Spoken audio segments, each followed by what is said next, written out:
तो वो ऐसे, वो नीचे तहसीलदार है, ऊपर सेक्रेटरी का पीए बैठा है, फिर ऊपर सेक्रेटरी है, फिर सीएम बैठा है। गांव वाले पूछते हैं भाई कैसे हैं वहाँ पर अधिकारी लोग, वो बताता है, कहते हैं तहसीलदार के सिर पे पीए बैठा है, पीए के सिर पे जो है मंत्री उसका सीएम बैठा है, तो सेक्रेटरी बैठा है, सेक्रेटरी के ऊपर कहते हैं सिर पे सीएम बैठा है। अब वो समझाने वाला अनजान था, वो तो अपने हिसाब से सही बता रहा था, पर समझनिए चूक कर गए। उन्होंने बता दिया कि एक दूसरे के सिर पे बैठे हुए, वो सिर पे नहीं, बीच में और पार्टी सन थी जिसका सपोर्ट न्यारा था। ऐसे ही ये लोग जैसे बीच में, या गुरुत्वाकर्षण कहो, इसको प्रानंदनी शक्ति कहा सतगुरु ने, इसकी शक्ति के आधार से ये न्यारे न्यारे पार्टीशन है और अपने अपने स्थान पर ये टिके हुए हैं, ये ईश्वरीय शक्ति से रुके हुए हैं। यहाँ कहते हैं इनको कोई जानकारी समझे, बटक बीज विस्तार है, कोई समझो ज्ञान नरेश। एक वट वृक्ष होता है, वहाँ जड़ से चलती है, लंबा टाला पहुँच जाता है, मन 100 फुट लंबा, 50 फुट लंबा, वो वहाँ टहनियाँ भी नीचे को आ जाती हैं। वो कहिए कहाँ पे रुका हुआ है, ये रोकने वाली एक मूल और है पेड़ जो जिसको सबको रोके हुए है। ऐसे ये शक्ति सतगुरु की ये सारे ब्रह्मांडों को रोके हुए है। ये कबीर भगवान की शक्ति है जो सबको रोके हुए है। आगे बताते हैं, बंधन काटे विपत में, कठिन कियो संग्राम, चिन्हो रे नर प्राणिया, ये गरुड़ बड़ो अकराम। अब आगे सुनो आपके भगवान की।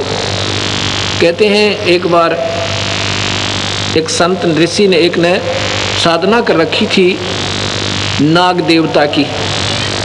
उसने कहते हैं नाग फांस एक उसको शस्त्र दे दिया था। उसने वो नाग फांस शस्त्र छोड़ दिया, जिससे भगवान राम को भी ऐसे बांध दिया जैसे रस्से से बांध देते, नीचे ना हाथ, और उन सर्पों ने जाकर के उनको ऐसे जकड़ दिया, सारी सेना को बांध दिया, और भगवान एक जड़ की तरह खड़े हुए हैं रामचंद्र जी।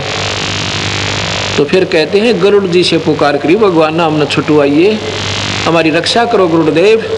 जब गरुड़ ने जाकर वो नाग जो है ना खाए, वो बंधन काटे, जब राम मुक्त हुए, अब बंदी छोड़, कहते हैं चीनो रे नर प्राणिया, यो गरुड़ बड़ा राम, ये भगवान राम बड़ा हुआ कि ये गरुड़ जी बड़े हो गए उससे। ये भगवान है पर ये पूर्ण नहीं है, ये 3 लोक के ईश्वर हैं।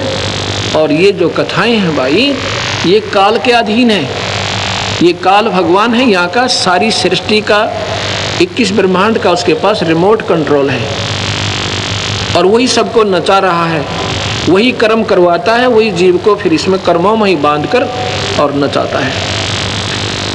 अब आप देखिएगा, एक समय की बात है, भगवान रामचंद्र जियों की पत्नी को रावण ने उठा लिया था, और भगवान को मालूम नहीं कि उसकी पत्नी ने कौन उठा ले गया। ये मत समझना भक्तजनों कि मैं भगवान राम का या कृष्ण का एक द्रोही हूँ या उनकी निंदा करता हूँ। ये सच्चाई के आधार पर आपको तुलनात्मक बताना पड़ रहा है, इसलिए मैंने जिक्र करना पड़ रहा है, क्योंकि ये श्रेष्ठ ज्ञान भी हमारे समाज में नहीं आया। 3 लोग का भी अगर सही मार्गदर्शन हो जाए तो कबीर साहब की भक्ति 2 मिनट में सारे संसार का समझ में आ जाए। इसलिए हमने ये 0 से शुरू करनी पड़ रही है। इसलिए थोड़ा सा नए व्यक्तियों को ऐसा लगेगा कि महाराज जी शायद भगवानों के निंदक हैं, बिल्कुल नहीं। ज्यों की तो जो कह दी जा वह निंदा नहीं होती, उनके बारे में झूठ कपट मिलाना वो निंदा कहलाती है। भगवान राम को मालूम नहीं है कि सीता को कौन उठा ले गया, तो हम ये मन में प्रश्न आता था, किसी से पूछते थे जब हम कबीर पंथी नहीं थे।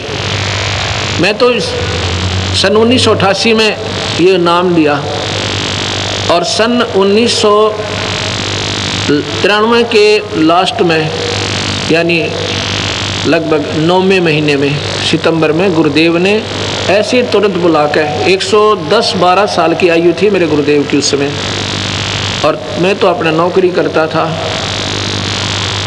बुला करके मुझे कहा कि आज के बाद तू नाम देगा।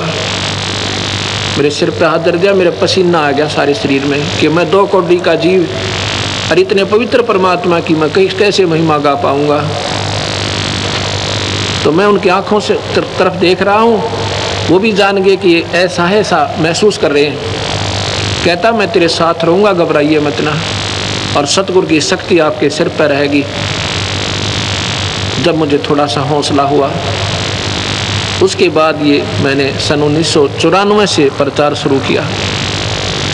उसके 94, 95, 96, 97, 98, 99, 2000, अब 2001 हो गया। अब ये 7 साढ़े 7 वर्ष में 1.5 लाख नई कबीरपंथी संगत हरियाणा जैसे राज्य में 1.5 लाख 7 वर्ष में। क्योंकि आज कोई नादान नहीं है दुनिया, सब समझते हैं 2 रोटी खाते हैं और शास्त्र सबके पास उपलब्ध। इनको पढ़ के देखो, ये मत समझना कि मैं शास्त्रों का बोझ मिरता हूँ, इनको उठाए फिरता हूँ, नहीं। ये तो आपके लिए कोई आकर खस्से और कहे जी आप झूठ बोल रहे हैं, ये शास्त्र उठा के दूंगा, ये पढ़ ले वीरा, मेरे से पीछे बात करना, ये आपके शास्त्र हैं। एक अंधा था, वो लालटेन लिए फिरे, अंधेरे में लालटेन ले रखी उसने हाथ में। बच्चे आ जाते हैं कि बाबा, वो कहता भाई देखना देखना मुझे दिखाई नहीं दे रहा है। वो बच्चे कहते हैं बाबा तू लालटेन किस लिए ले रहा जब तुम्हें दिखता ही नहीं। कहता है आप आंखों वालों के लिए कहीं मेरे में टक्कर ना मार दो तुम। ये लालटेन इसलिए ले रखा है तुम आंखों वालों के लिए कहीं मेरे में टक्कर ना आ मारो। ये लालटेन रखी है मैंने, कोई मेरे से ना खस्से, इनको पढ़ो, अपनी चांदना हो जाएगा अपने आप ही। तो प्रसंग जो चल रहा था, भगवान राम जो है हाहाकार मचा रहे हैं, पक्षियों से पशुओं से पूछ रहे हैं मेरी सीता देखी, मेरी सीता देखी। तो हम क्या करते थे, किसी से पूछते थे कि भगवान होकर के ये क्यों रो रहे थे, और क्या उनको मालूम नहीं था कि सीता कहाँ गई। फिर भगवान कैसे, मन में कया नहीं करते कैसे थे, क्योंकि हम डरते थे कहीं पाप ना लग जाए। लेकिन शंका आती थी कि ऐसे कैसे, क्या भगवान को तो मालूम तो होगा। तो जो हमारा मार्गदर्शक होता था वो कहता नहीं, वो तो लीला कर रहे थे, यहाँ लाकर छोड़ देते थे, वो तो लीला कर रहे थे। हम स्वीकार कर लेते थे कि लीला कर रहे थे। किस लिए कि 33 करोड़ देवता रावण ने बंद कर रखे थे अपनी कैद में। जिन देवताओं की आप पूजा करते हैं उनको तो रावण ने बांध के कैद में डाल रखा था, और इन ऐसाओं की तुम पूजा करते हो। भक्तजनों, ये बहन बेटियां भाई, क्योंकि हमारी पूजा ही ढंग की नहीं है तो हम पाएंगे क्या। नास्तिक होता जा रहा है समाज, भगवान का गुण मिलता नहीं क्योंकि हमारी वे ऑफ वर्शिप ठीक नहीं है, हमारी पूजा की विधि ठीक नहीं है। अब यहाँ अब सतगुरु के ज्ञान की रोशनी में अब हमें दिखाई देने लगा सही कि वो लीला नहीं कर रहे थे, उनको ज्ञान ही नहीं था। लीला किस लिए करते थे कि 33 करोड़ देवता उसने छुटवाने थे भगवान ने। ये तो मान लेते भी लीला कर दी, सीता उठा ली, माता को उठाया, फिर लीला की आवश्यकता कहाँ रहेगी। बहाना बन गया था, जाते गर्दन दबोच देता जा करके। अगर बहाना ही बनाना था तो इतना बहुत था। फिर सीता कौन है, जैसे किसी की भैंस गुम हो जा या बकरी गुम हो जा, उसको ढूंढने कोई पूर्व दिशा में, कोई उत्तर दिशा में, कोई दक्षिण दिशा में, और किसी ने पा जा, कोई मुझे वहाँ मिल गई। ऐसे हीट एंड ट्रायल मेथड से सीता ढूंढी गई। हनुमान जी छलांग लगा के समुद्र पार कर गए, वहाँ सीता को ढूंढा और खोज के जब राम जियों को बताया। ये लीला नहीं थी, ये तो मजबूरी थी, उन्हें ज्ञान ही नहीं था। इतना समय नहीं लगाते लीला में, पत्नी को तो और उठा ले जा, वहाँ लीला करता रहे पीछे से भगवान या कोई भी पति। वो भगवान ऐसा है थे क्योंकि इस काल के हाथ में रिमोट कंट्रोल है। जो 1000 भुजा का भगवान है, ये ब्रह्मा विष्णु महेश केवल 4 भुजा के हैं, और कबीर साहब असंख्य भुजा के, बिना गिनती के। 4 भुजा का प्रतीक समझो 4 हॉर्स पावर, ये 4 हॉर्स पावर के समझो। इनकी माता है वो 8 हॉर्स पावर की है, उसकी 8 भुजा है। इनके पिता हैं 1000 हॉर्स पावर के, समझ लो।